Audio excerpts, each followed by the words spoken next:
Welcome to EnTrench, a 21 Pilots podcast. Hello, local dreamers. Welcome to EnTrench. My name is Anna, and this is episode 63, Hometown. Make sure you listen to the song beforehand and are ready for an in-depth analysis of track 12 off Blurry Face. Guys, I hope I sound much better.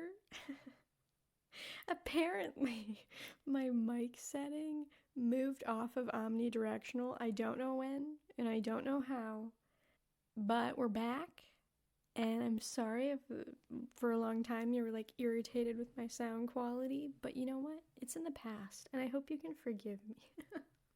My pop filter, I feel like also was way too far away from my mic, so I think when I initially got it, I probably sounded a lot further away for a very long time. So, you know what? We have actually thought to wait, why did I use plural? I don't know.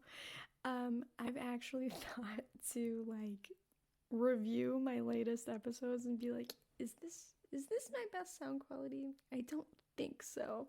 I don't know why I don't do this regularly, but listen, we're learning from our mistakes. Frankly, I think I probably sound really good right now, and we're gonna just move right along. What does everyone think of last semester? Because I loved it, and I cried, and also the video. I think what made me the most emotional was how Tyler walked into the audience just like he did in Car Radio, and I just love random nods to other songs, especially other songs that are much older. There's something so reassuring and comforting, I think, about finding connections and ways that things haven't changed. That's such a just general comfort because so much of life does change all the time. And so when you feel like something is kind of, reiterative of why you loved it to begin with, like a vessel era for so many people, it's always beautiful to find the scavenger hunt of reasons why not everything has changed. And so it's just kind of nostalgic and comforting all at once that not everything has to drastically change. And I love how a cultural artifact like 21 Pilots can call back to itself in being new, but also the same at the same time. I think that's very needed as we live in such a transitory world. So I hope you guys liked it. I'll leave it at that, I think, because that's why we have these episodes. We're not going to get there for quite some time, but I don't want to steal future Anna's thunder. So let's let her have her moment when she gets here. So for now, we're discussing Hometown, and also the fact that I got pit tickets for Detroit. So if anyone else is going to be at Detroit, email me. Let me know. I would love to see you. I would love to say hi. And also, there's a huge chance that I will be recording a podcast in line. Because why would I not utilize this opportunity? This is the perfect opportunity. Yeah, I feel like it didn't really work out at the last two concerts because I kind of got there right at the last minute. But this is the first time where I'll be sitting around for quite a while, and might as well. If nothing else, it'll be fun to just talk to fans and hopefully, if nothing else, get some fun sound bites and hear from passionate people. What more could you want, really? So I think it'll be a fun time.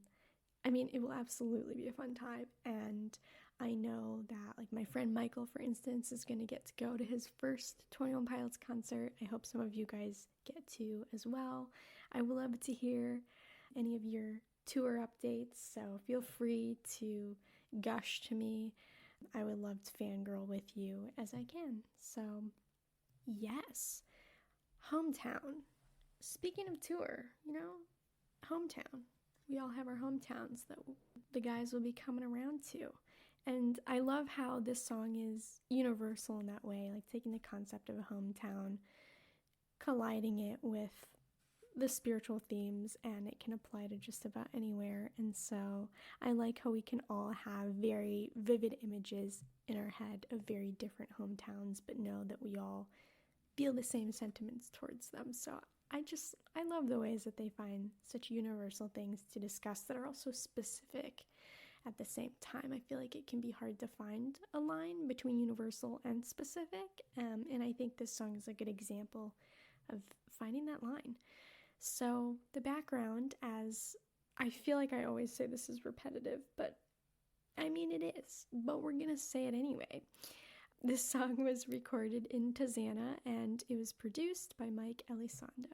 So I feel like there's a couple producers this album rotates between, and a few locations that it rotates between. So if anyone's super nerdy about it, though, like maybe someone's deciding they like a certain producer more based on their songs, I don't know, but you'll have the information. It's your choice if you want to keep it in your brain or let it go. So to each your own. So how about we just jump right into the song? Also, this is a rare sighting of me recording in the daytime. I know, this is a big deal, but it's so worth it though when I can, because I'm like, the amount of added energy that I have. And it's not that I don't care about the other podcasts, it's just, you have much different energy levels before bedtime than you do other parts of the day, obviously. But, you have limited options when you're a working adult too, so cut me some slack a little bit. We start with the refrain. My shadow tilts its head at me. Spirits in the dark are waiting. I will let the wind go quietly. I will let the wind go quietly. One of the first things I thought of actually was Peter Pan. Are we shocked? Maybe someone is, but I'm not. But when I think of shadows and like this idea that the shadow is like somehow separate from him, immediately think of Peter Pan. Like, okay, we gotta go like sew the shadow back on. Yeah, so in like Peter Pan, and in this instance, it's showing that the shadow has this kind of mind of its own, that it's very similar. Obviously, our shadow mimics us, but this idea that as it's tilting its head, which is now what he's doing, it's similar but also very distinctive and separate at the same time. And I think that's kind of the bedrock through which lies are cultivated. We start with something that's very like resonant and makes sense, and then we twist it. I think with a lot of personality tests, and I think specifically with Enneagram, there's also this term like the shadow side to every personality type, which obviously is also just like, you could just say sin, or like the different like temptations maybe certain personalities are more prone to, perhaps. But yeah, basically in this sense with personality stuff, like the shadow side is representative of the part of you that does not, I think in the Enneagram, the context is the part of you that does not reflect the character of God. And so for like type 4, which is what I most like, the shadow side tends to have a lot to do with envy, because 4s are very creative.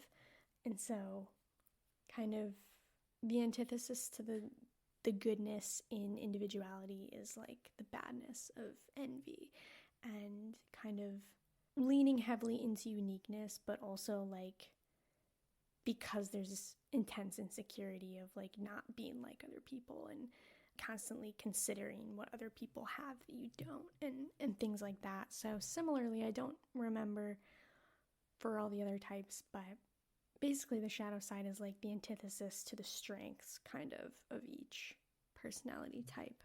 So I just wanted to throw that in there as well with this imagery and the different things that shadow can represent besides just darkness and badness. So I just thought those brought some different layers onto it. And then also, he's looking at the shadow in this context as it opens with the shadow tilting its head. You have to be looking at it in order to see it. Ironically, I'm also staring at a tree right now that has this huge shadow spilling out onto the grass. But yeah, in this way, he could be setting it up as like fixating on the badness and the shadow and feeling a little less connected from himself and a little more transfixed by the gloom, which makes sense because, as we'll see, the hometown is flooded in darkness. Spirits in the dark are waiting. I think this builds off the concept of shadow, but it's obviously completely separate from the self, whereas the shadow is semi-related. And for this, I pulled up 1 Peter 5:8. I was actually surprised. I got a decent amount of scripture references for this one. So, 1 Peter 5:8, this chapter is about shepherd the flock of God. It says, "Be sober-minded, be watchful. Your adversary, the devil, prowls around like a roaring lion seeking someone to devour." This idea of the spirits being in the dark very much reminded me of like they're hiding and they're waiting in order to pounce. And the imagery of pouncing immediately made me think of this comparison to a lion who's just sitting and waiting for its prey to be in the most ideal spot, to take advantage of it. And that's very much the depiction of spiritual warfare that I think is being depicted here.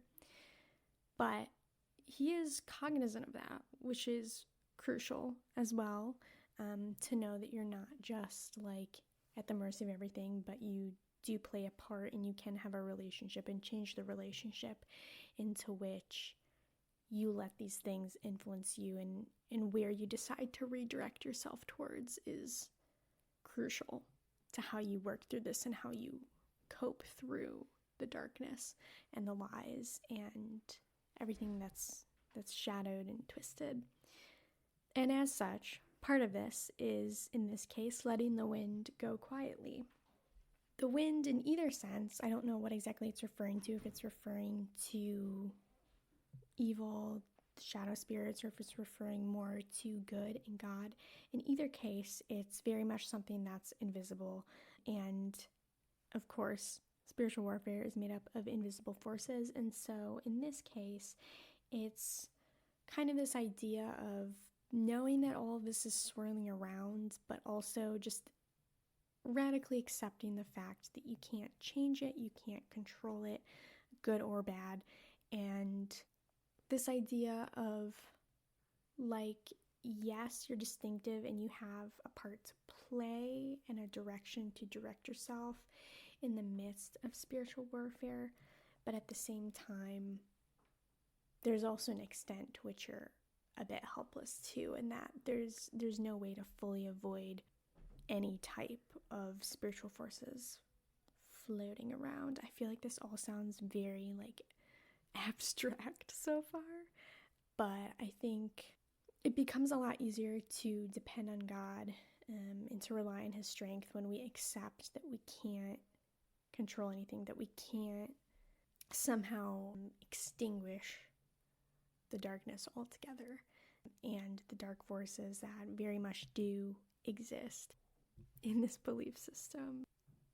Going into verse 1, now that we've set up like our position in the midst of everything that's swirling around, he says, and I believe he's speaking to God, be the one to take my soul and make it undone. Be the one to take me home and show me the sun.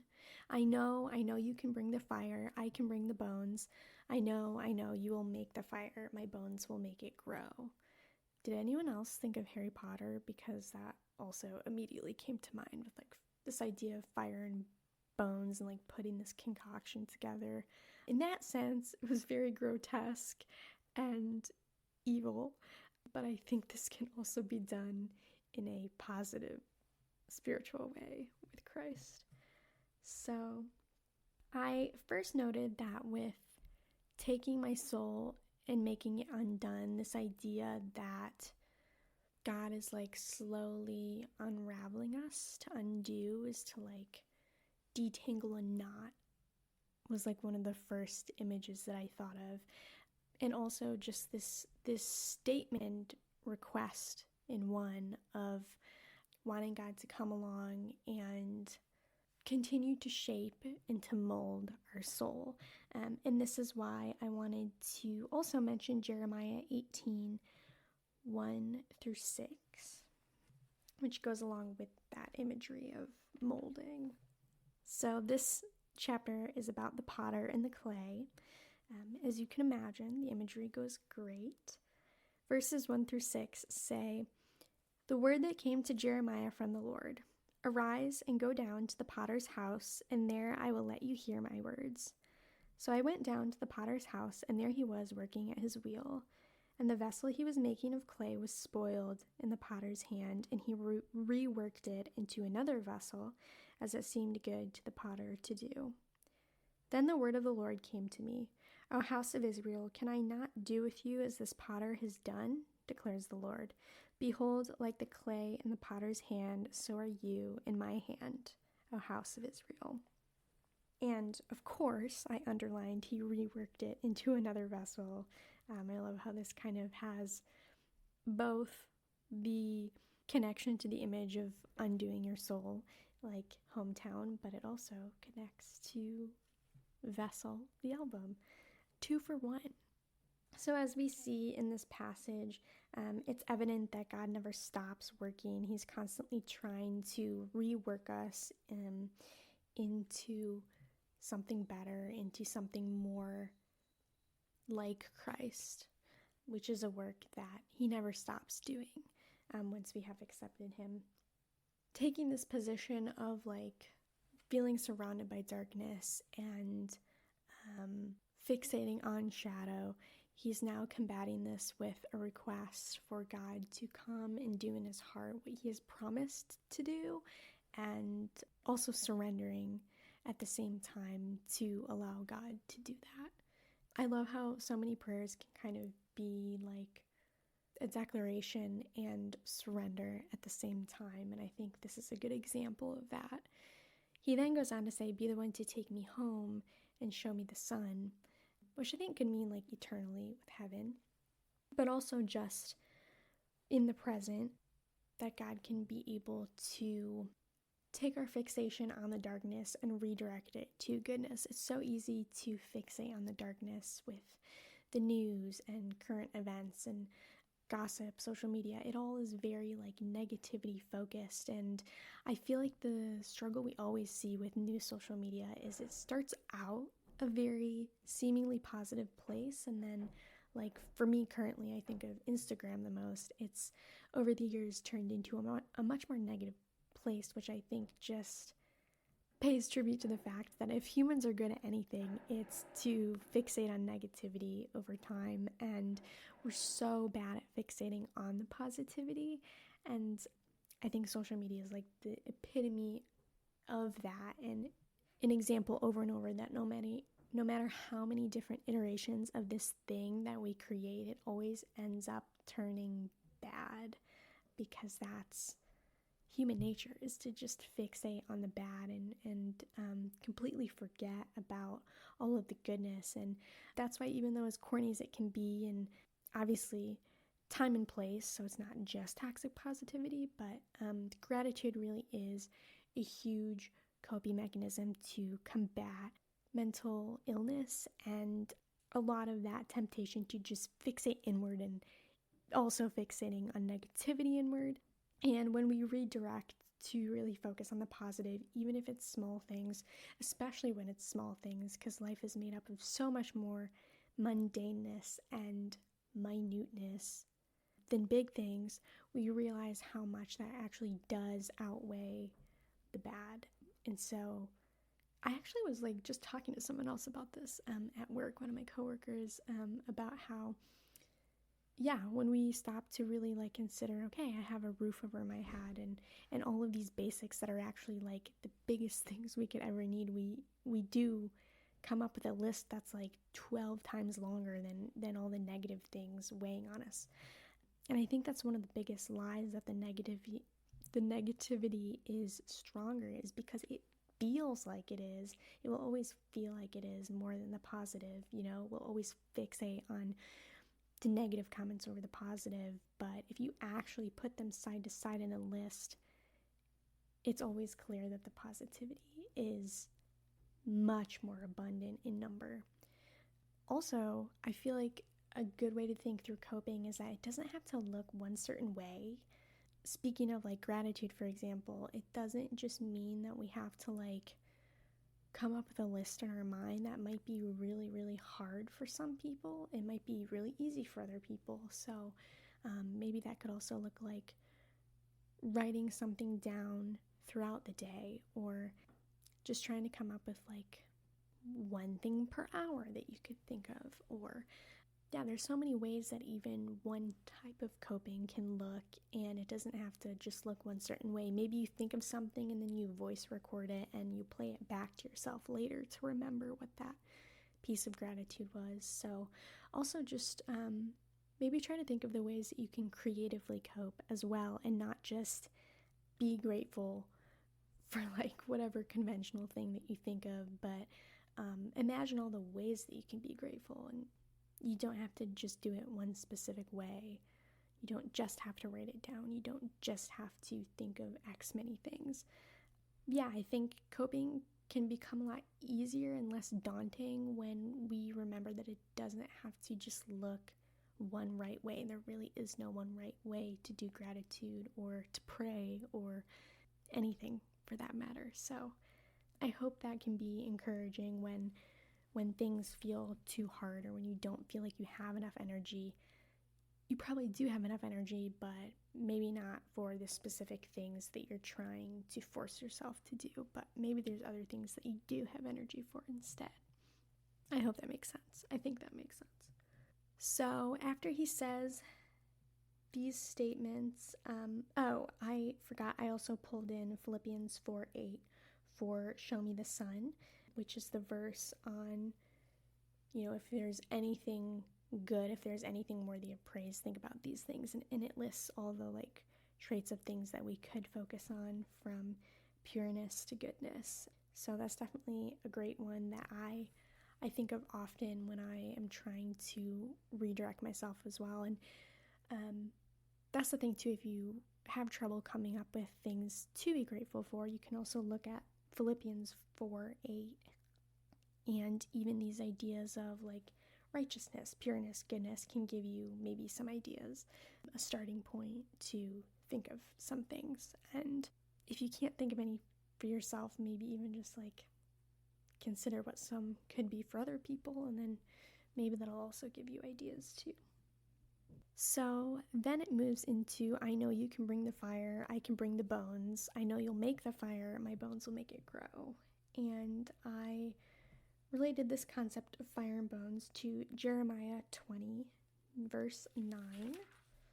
So not just a Harry Potter connection, but also a scripture connection, which I actually pulled this one from the Genius Notes. So thank you to whoever initially connected to this verse. Verse 9 says, if I say I will not mention him or speak any more in his name, there is in my heart as it were a burning fire shut up in my bones, and I am weary with holding it in, and I cannot. So this chapter is about Jeremiah persecuted by Pashur. Pashur was a priest, the chief officer in the house of the Lord, and he obviously, as you can tell by the title, did not treat Jeremiah well. And I'm just looking a little more to understand the context for this verse, because that is very important to any scripture that we're going to talk about. So verses 7 and 8 say, O Lord, you have deceived me, and I was deceived. You are stronger than I, and you have prevailed. I have become a laughing stock all the day. Everyone mocks me. For whenever I speak, I cry out. I shout violence and destruction. For the word of the Lord has become for me a reproach and derision all day long. So he's kind of in the spot with verse 9 of bitterness, of having been severely persecuted, debating just not speaking about God because it's bringing him so much trouble. But he can't rest content to do that because there's a burning fire in his heart. and it's exhausting trying to hold it in. And so in that way, this verse is this idea that once the Spirit is inside of us, because I feel like the Spirit is always described as like a fire inside of us, we can't deny the truth that we have, even if we want to. Not only because it's like the foundation through which we live, but also because like God is literally in us once we've accepted him, and he cannot be contained, right? He is beyond human comprehension, and he's certainly beyond human categorization. He's not just like a checklist that we can monitor and look at when we want to, you know. He's always going to exist far outside of our control. And because of that, you know, he also puts this conscience on our heart that kind of nags at us when we don't live into the way that he's wired us, because we know how he's wired us, and we can't just let go of that just because it's difficult or it brings trials, as it inevitably will. And as scripture discusses, that we should not be surprised when we meet trials of various kinds, just like Jesus did. But this idea of the fire and the bones coming together in the lyrics of Hometown, I think in this sense it iterates this collision of both the physical and the spiritual coming together. You know, I'll bring the bones, I'll bring the physical, I'll bring the container for the Holy Spirit, and then you bring the fire, Lord, you bring the Spirit, you bring the, really all the abstract, like the conscience and the action, and you place my steps before me, and you number the days before me, and all of that. I'm not gonna lie, I'm also getting very distracted sitting on Genius looking at the lyrics because Wallows keeps coming up. They're my other favorite band, and it just makes me so happy that I'm like having a moment with my two favorite bands, even though I'm the only one who knows this. This is my favorite time to be on this website when like both my bands have new music coming out. So anyway, if you haven't heard Wallows, 10 out of 10 recommend. They kept popping up and I couldn't not say something. So I'm also very grateful and thankful for Wallows. Can we like have them tour together, please? I mean, they both have new music coming out. It's the perfect time. Okay, so, but yes, in that way of like how the Spirit comes in, as he says, I know you'll make the fire, my bones will make it grow. Inevitably through like living life with God, he's going to mold us. He's going to keep putting conviction on our heart to bring us more in alignment with his heart as we go on living, and up until we get to heaven when we finally have perfect union and the perfect Imago Dei, right, that we were always supposed to have, that we are intended to have to begin with. As a whole, this verse is very much like an urging for God to be God, even in spite of all of the darkness around, and also for God to do what he will in us. It's, you know, it's basically like praying to God, you're going to do this, but I trust that you're going to do this anyway, and that if I bring all that I have, all of me, you will do something with it, even if I don't believe it all the time. And so I like how this verse is kind of just raining truth over himself as he's singing this, but it's also just reiterating to God who he already is, which basically is what worship is as a whole, like singing back to God who he is, and praising him for exactly who he is and what he has promised to do. So then we go into the chorus, where the thesis to the song is laid out. Where we're from, there's no sun, our hometown's in the dark. And he repeats this to then emphasize at the end again, our hometown's in the dark. The chorus has this guitar undercurrent throughout, I noted, and then the synth kind of pops in a little bit, and then once the last lyrics are stated in the chorus, it has this explosion into what I can only describe as a rave. And this reminded me of kind of this musical theme that they tend to have in their songs of like the music, or like the loudest part of the music, is representative of like the routine. And so I feel like this thesis is like the epitome of the human routine, is like people living in darkness. And so the music heightened at its peak here is kind of emphasis that this is the daily rhythm that's happening. I think Slow Town is maybe the other song that I'm kind of thinking of, that he paints the picture not just through the words, but the music is like the rhythm to which the narrative is flowed out, if that makes sense. So it kind of like comes together to further illustrate what the literal rhythm of living is in the thesis that he's laid out. So in that way, he uses rhythm as a double meaning through the actual music, which I like a lot. So of course I have to also mention, like, the Midwest is just dark. So I think this is just literal because they're from Ohio. Ohio is dark a lot.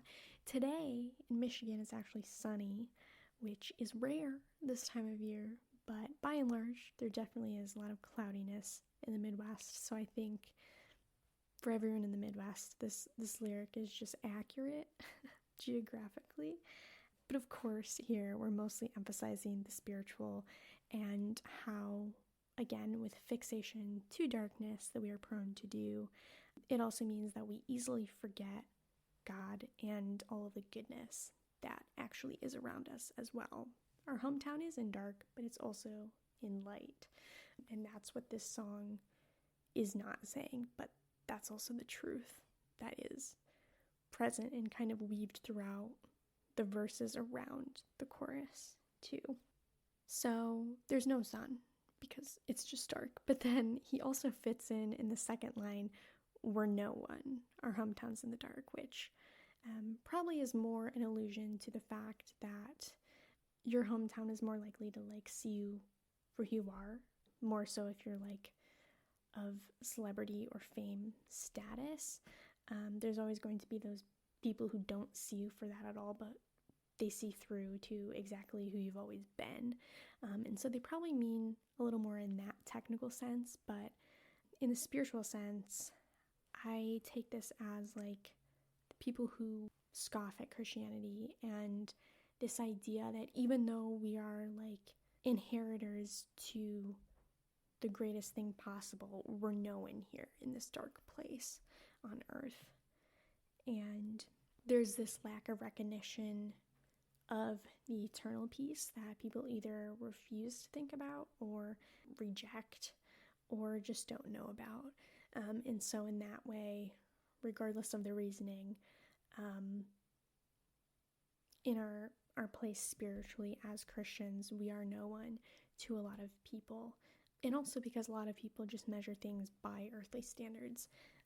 A lot of people are not thinking eternally in that same way, which bears a very different weight than when you live in eternity, and that this world is not all that there is. And then the final thing I noted is for the term "in the dark," that can also mean to be out of touch.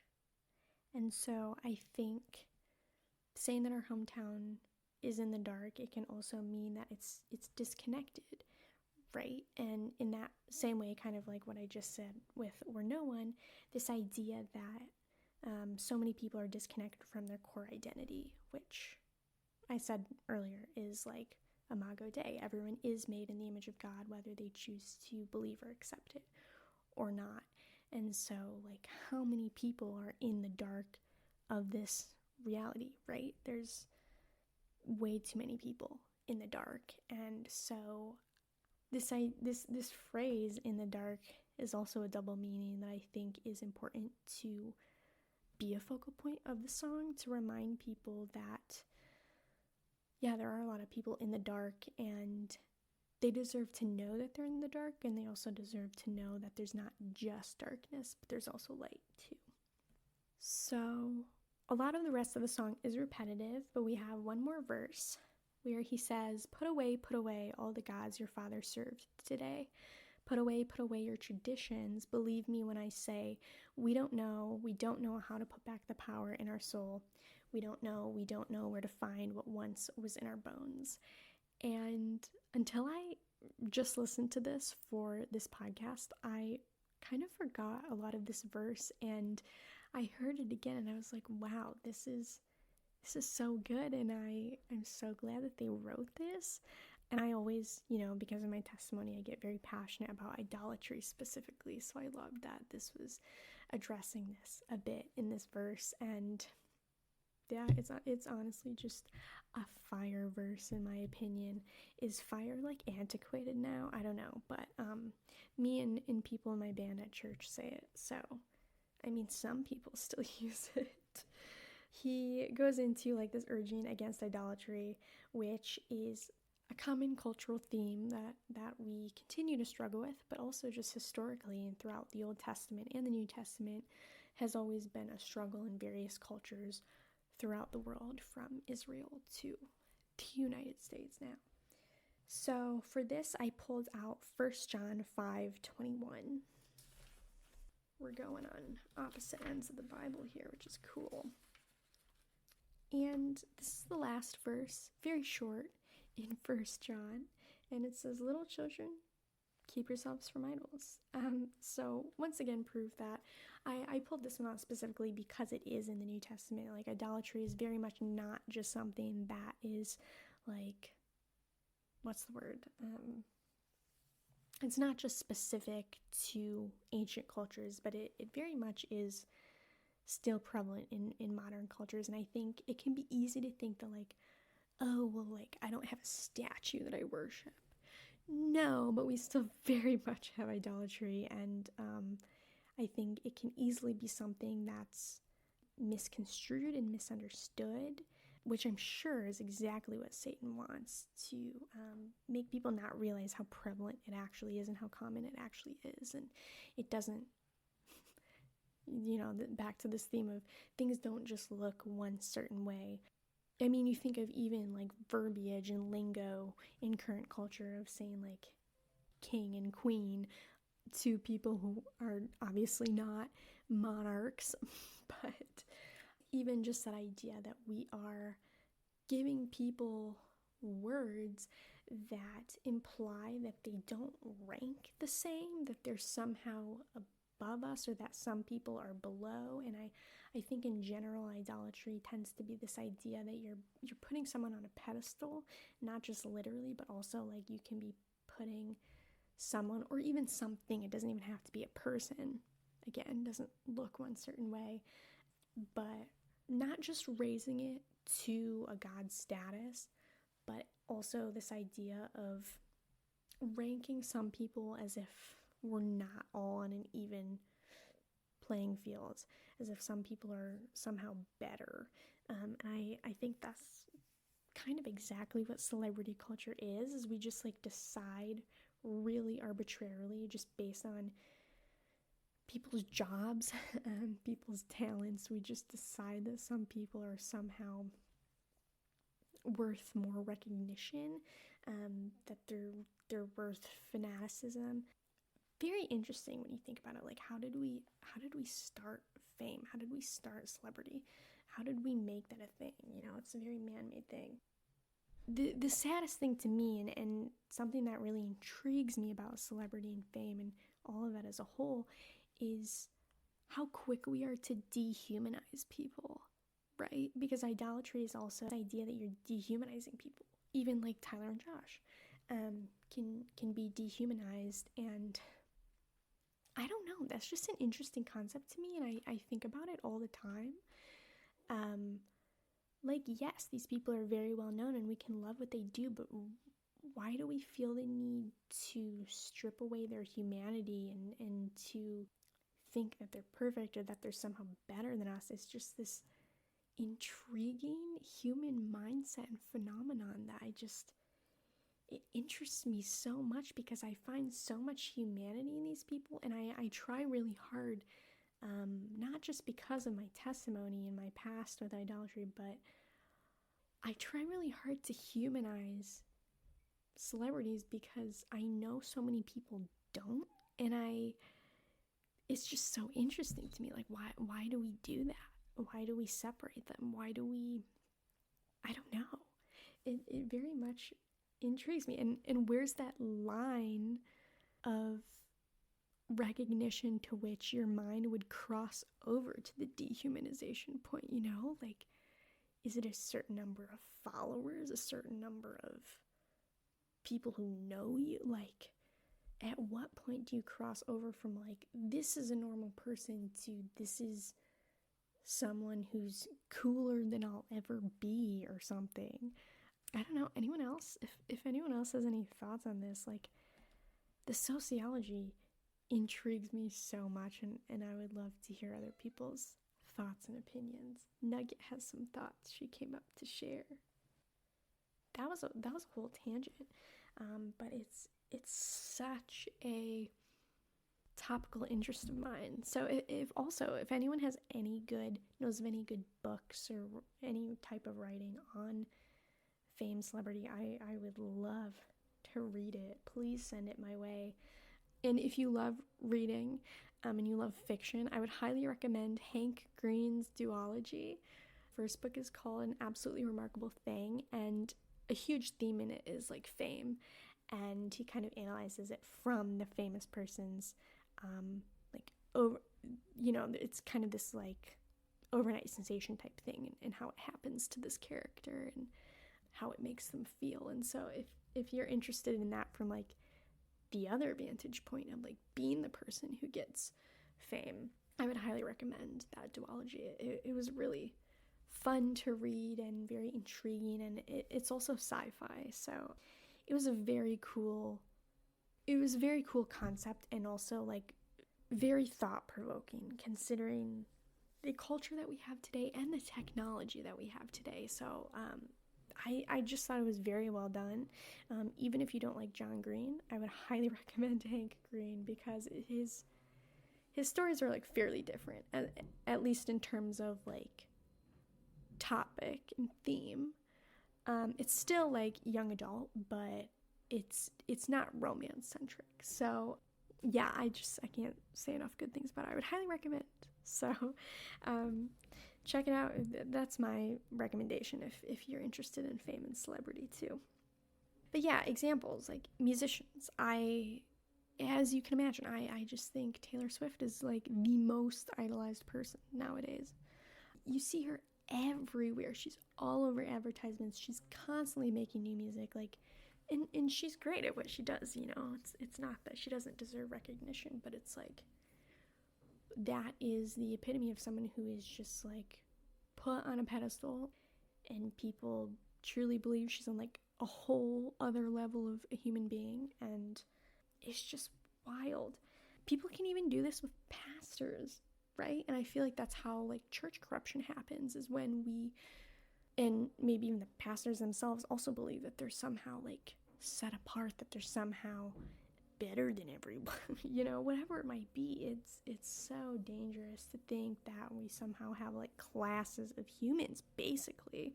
It's basically what idolatry is buying into that. And then actors, basically any other type of celebrity, right? But I do think it is important to note we can also do this as Christians with other Christians, which is very ironic to me, because we are the most knowledgeable of like how broken and equal in brokenness everyone is. So it's very ironic that we do that. And the implication is also, by ranking, you're also implying that like everyone else is common, you know, like we joke about like, oh, I'm just a peasant, but also it's like, okay, but sometimes our actions like are kind of implying that some people are like peasants basically, and some people aren't, and it's just not true. So put away your idolatry, which by the way your father served and your grandfather, and like nothing is new under the sun. Cue Solomon and Ecclesiastes.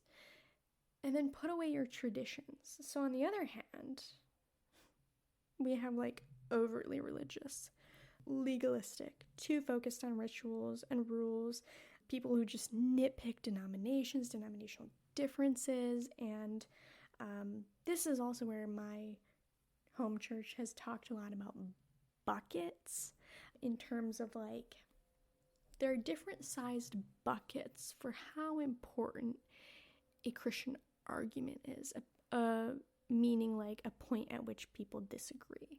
The most important thing is like, do you believe in Jesus? Do you believe in God? Do you believe in the crucifixion and the resurrection?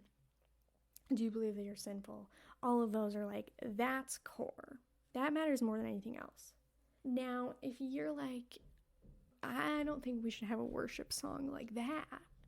I don't think church should be that charismatic. I don't think a church should be that conservative. Like, those are not as important of buckets. You can have your preferences or whatever, but it's not gonna make and break your salvation. The bucket concept is basically pointing out that only a few things, a few difference in opinions among Christians are actually like salvific issues. They're actually going to impact whether or not you have salvation, right? But the majority of things that we disagree on are not that important. And so people who are tight-fisted on their traditions are usually focusing on things that are not nearly as important. I've known people who are like, Catholics are not real Christians. Frankly, that's just not true.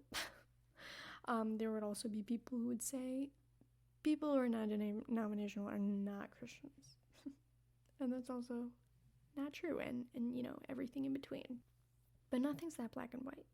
Of course, there will always be people who are not genuine believers, but there are people from every denomination who are genuine believers. And at the end of the day, that's not where our focus should be. Our focus should be if people believe in Jesus, if people believe in the Trinity, if people have salvation, if people are trying to share the gospel, if people are trying to love others, if people are really taking scripture to heart and trying to be more like God. Those are the things that matter. So put away all the religious nonsense and arguments that are not important is how I take that second line. Also, the whole like getting stuck up in all these non-essential arguments in the Christian faith. It also takes away from focusing on things that matter more, like sharing the gospel, applying and being in the lives of non-believers, and just generally applying our faith. One of my pastors spoke in a recent podcast about how too many Christians get caught up in doing all the Christian activities, the Bible studies and the potlucks and the prayer groups and everything.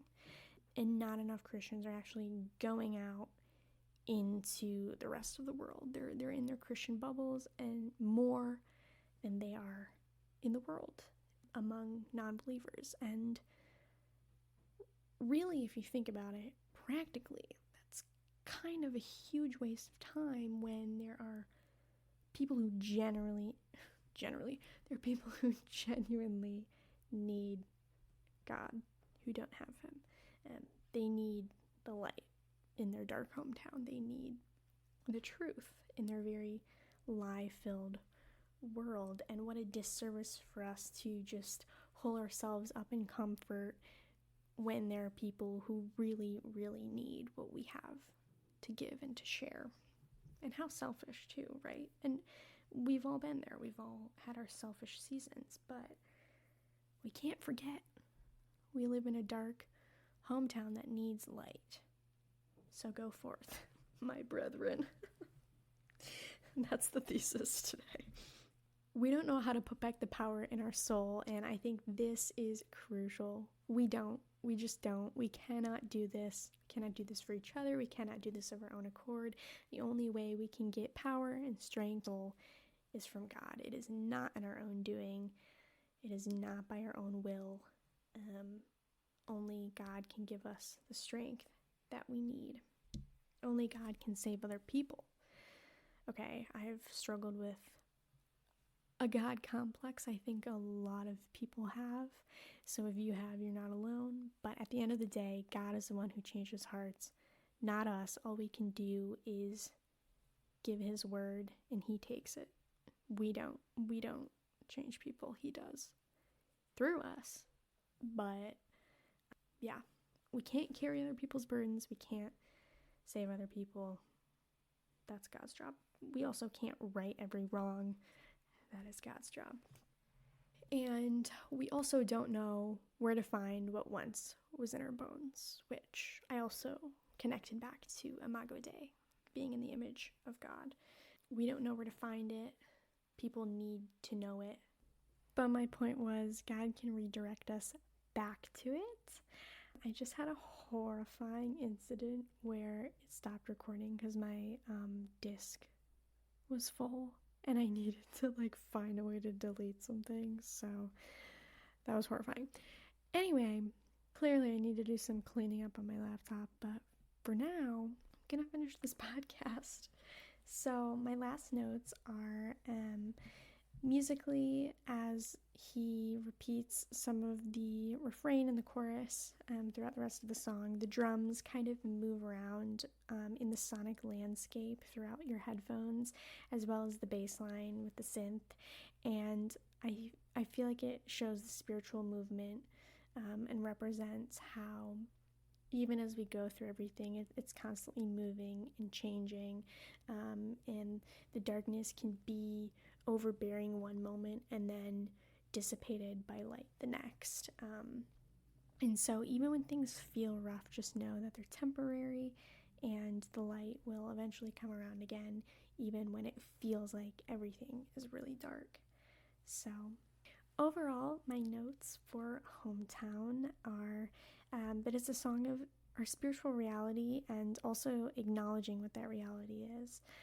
The emphasis of redemption is also the double meaning to allow non-believers to be able to sing a message like this, to reiterate what is true spiritually, even if they don't believe it. I just like that concept of people singing a truth that they don't even know they're singing, but I feel like there's something beautiful to be said that in a concert setting, they're singing it anyway, which is cool. I love thinking about that idea throughout all of their songs and how that applies to a live setting where people of all backgrounds are singing the same words together, and how even in that one moment, even if they all have different interpretations, it's uniting everyone under truth, even if they don't know what that is exactly. I just think that's cool how God can take something and make it bigger than everyone in that moment interpreting whatever they are in that moment. And then I love how this song is also a huge reminder of reality in our lack of control, our need to focus on God and gratitude, and also the hope that throughout all of it, there is constant redemption happening, constant moldability, like I said before, of us as vessels, and to be redirected back toward God's heart, even if we have a season or a time where it seems like all we can focus on is the bad. Once again, this song is a great way that they also redirect us back to God as another great coping mechanism in that way, which I very much appreciate, and I hope you do too. That being said, I think that's pretty much all I have to say about Hometown. I feel like this song is definitely underrated, and I would love to know what songs you guys would love to hear on this upcoming Clancy tour. They wrote down all of their discography, including regional at best. So if I hear Slow Town or Be Concerned, I'm going to give an unearthly scream. And if I hear any song really that I've never heard before, if I heard March to the Sea, I would lose my mind. I love all of those very allegorical songs, as you know. That's why I'm here. So I would also love to know if and when you guys go to a show, what songs they play, if they play anything specific to your show. We can compare notes, as it were. But yeah, I'm excited to just get to continue to not only talk about the band, but to also talk about what's currently happening. Obviously, we're going to get a new album very soon, so we're all anxiously waiting for that. But that all being said, if you have any thoughts at all, if you just like really love Hometown, let me know. I want to hear from you. And you can also email EnTrenchPodcast@gmail.com with a written account of your 21 Pilots story, some of your favorite concert moments, what you're excited for, and your favorite memories you have in general related to the band. You can also reach out with an episode request if you want to analyze a song, video, or album with me. And if you'd like to contribute to the analysis we've already covered, you can send an email or message me on Instagram at EnTrench_pod. You can find EnTrench on Podbean, Verbal, Spotify, Apple Music, and Amazon Music.